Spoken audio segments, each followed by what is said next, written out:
Hi everyone, this is Mohan Raghavan. Today we are going to see miscellaneous hooks related to the testing flow.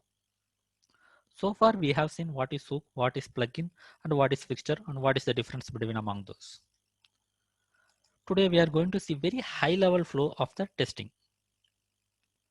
In general, when you start the execution, the command line main will be executed as we discussed in the previous video.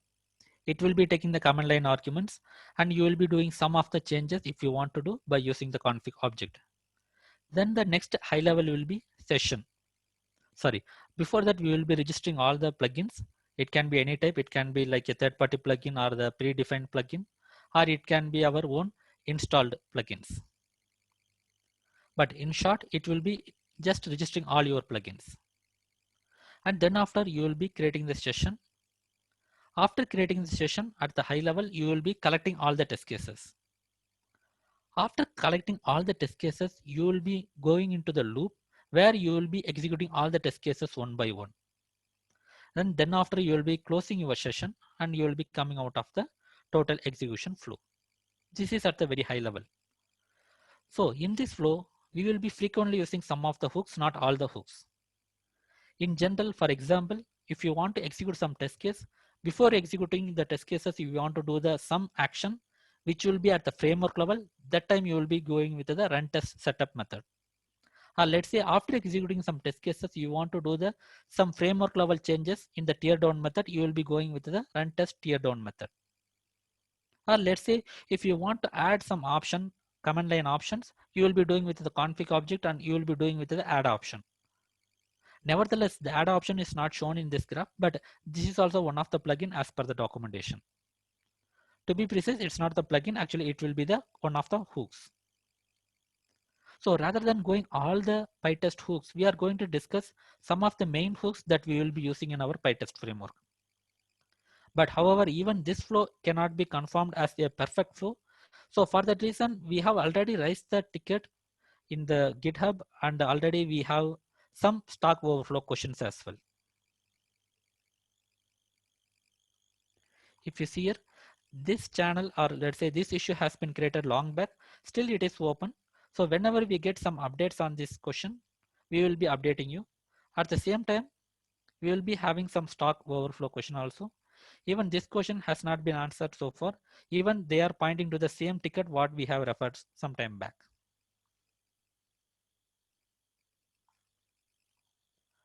Nevertheless, we will understand some of the main hooks so that we will understand very basics or let's say very frequently used hooks. Now the PyTest command line main.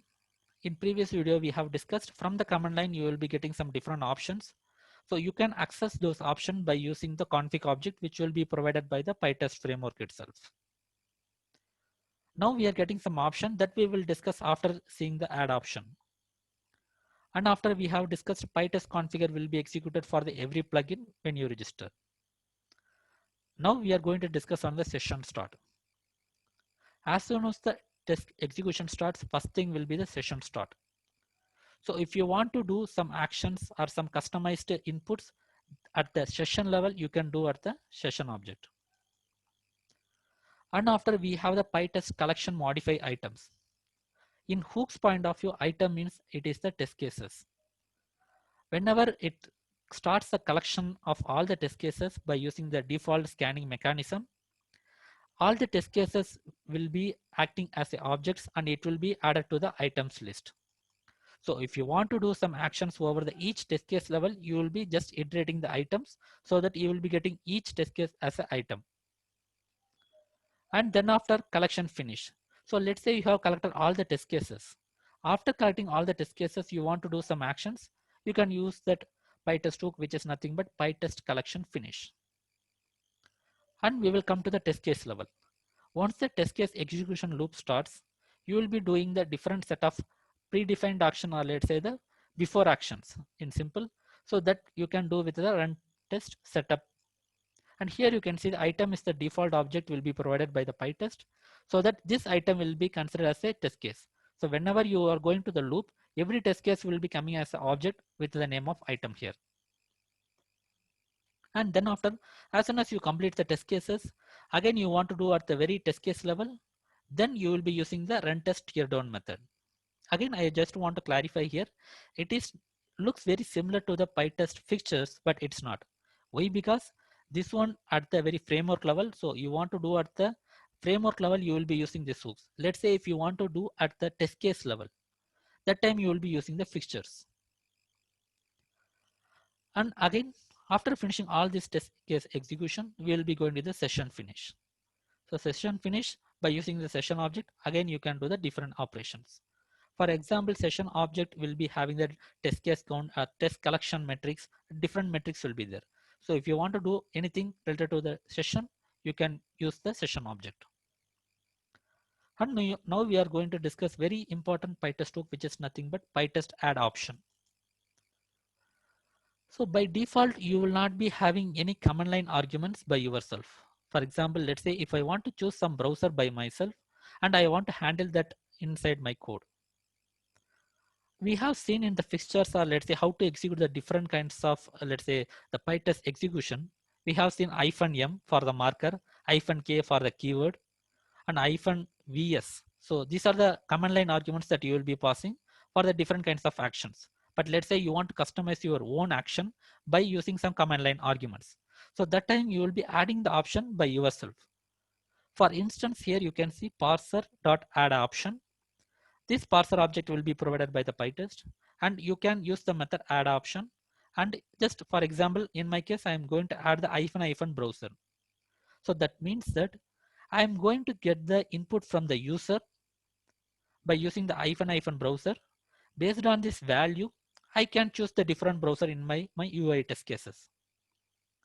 Now here I am using the action store. So that means that I am just mentioning whatever the value you are getting, save it as it is. There is some other value such as like store as a true or false. That means that if you have only this value inside your command line, that will be making us a true. So whenever you are just accessing this browser option, if it is true means the user has sent the value -- browser inside the command line. If it is false, that means that user does not provide any command line arguments like -- browser.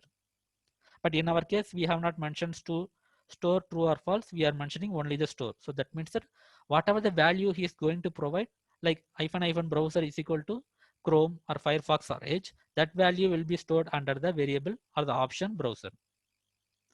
Even we can give the default values for the add option. If user does not provide anything but provides only -- browser, since the action item is store, then we can take the value as the Chrome. Or if user gives -- browser equal to Chrome or Edge or anything, that we can access inside our code. Even we can provide some help commands as well. For example, -- browser, he has given some wrong value. Then you can mention something, mention browser to pick only valid values are Chrome, Firefox and Edge. So this way we can customize our own input command line arguments. But now the question is, you have given the option and how you are going to handle. That's what we have seen in the starting. The config object will be having all these things. Why? Because the command line will be taking all the inputs from the command line arguments. That's the reason now we can get config.get option is the one of the way that you can get the all the command line values. Now I am mentioning the browser, which is excluding the -. Now whatever the value you are going to get, that will be stored into the browser. For example, if it is a store true or false, then you will be having the Boolean value inside the browser. Since it is only the store, you will be having the value that you have passed from the command line. Then in our case, we are just going to display whatever we are getting from the command line, we are going to display that one. Now we have understand very frequently used PyTest hooks, which is nothing but session level and collection after collection after collecting all the test cases, and each test cases before and after we will be using the setup and tear down method, and after completing everything we will be executing the session finish. And we have seen the add option. This add option will be executed before all these things, so that you will be adding your own customized options so that you can use it into the config object by using the config.get option. Now we have implemented this many hooks. So let's say how we are going to execute these things and what is the output actually looks like.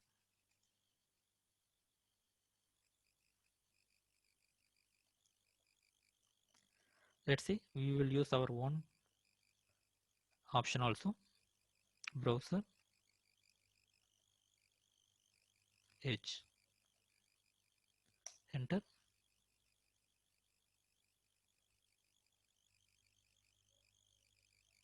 Okay, fine. Now we'll go one by one. The first thing, command line main hook, and browser chosen from the command line is edge. So that's the reason add option has been executed.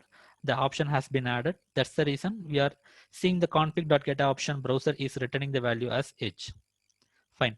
And after that pytest config hook, so it will be executed because it will be executed along with the config.py. Even it will be acting like a plugin. So for that reason, the configuration of the particular config.py has been executed, and even it has the config object. Then as we discussed earlier, the session will be started and it will be having the session object. You can see the test case failed and test collected everything. And then after the collecting will be running, and whichever the things you want to modify inside the collection modify items hooks, you can modify by using the three different objects, nothing but session. And after that we have the config, and after that we have the items. Items, as I told earlier, it is the list of things. So since we have only two test cases, we can see here two functions, test functionality 1 and test functionality 2. If you want to confirm, you can see here. So test functionality 1 and test functionality 2. So collected two items.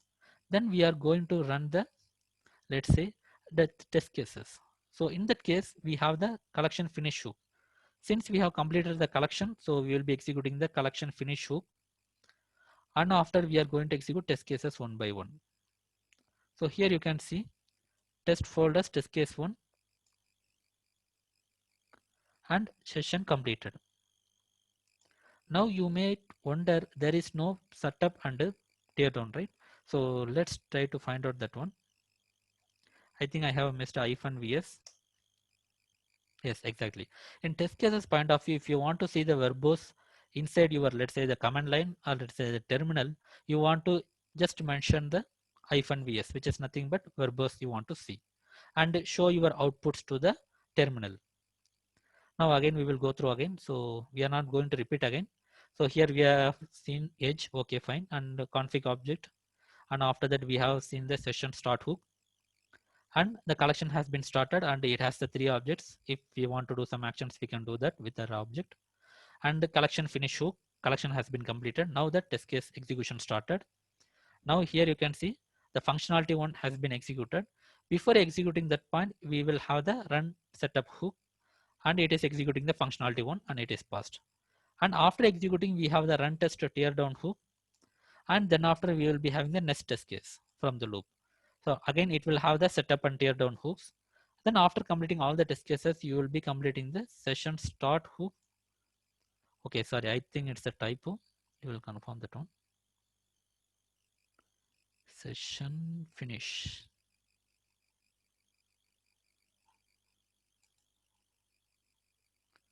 Yes, it's a typo. Actually, it should be the session finish.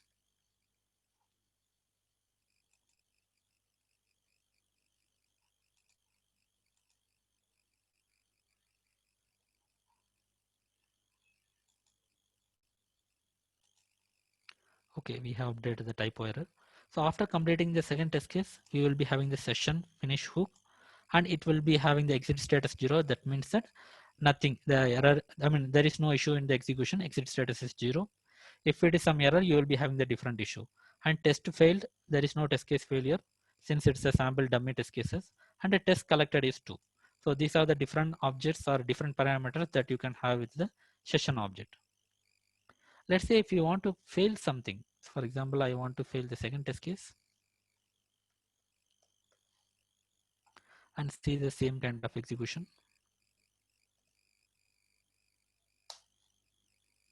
Now you can see here again the same flow, but however in the second test case failed, you can see exit code test case failed and the count is 1, and test failed is 1 and the test collected is 2, and you can see the detailed information about your test case failure. So these are the different hooks that we will be using frequently. So apart from that, there are different other types of hooks are available, but based on the scenario, we will be using the different hooks. For example, you can consider as a generate test. So generators can be used if you want to create the test case name or if you want to customize the way how the test cases has been generated, that time you will be using the generate test. The same way for the parameterize. When I do something parameterization, that time you will be using the make parameterize ID.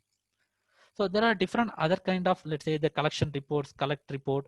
There are other kind of hooks are available, but so far we have seen only the frequently used hooks.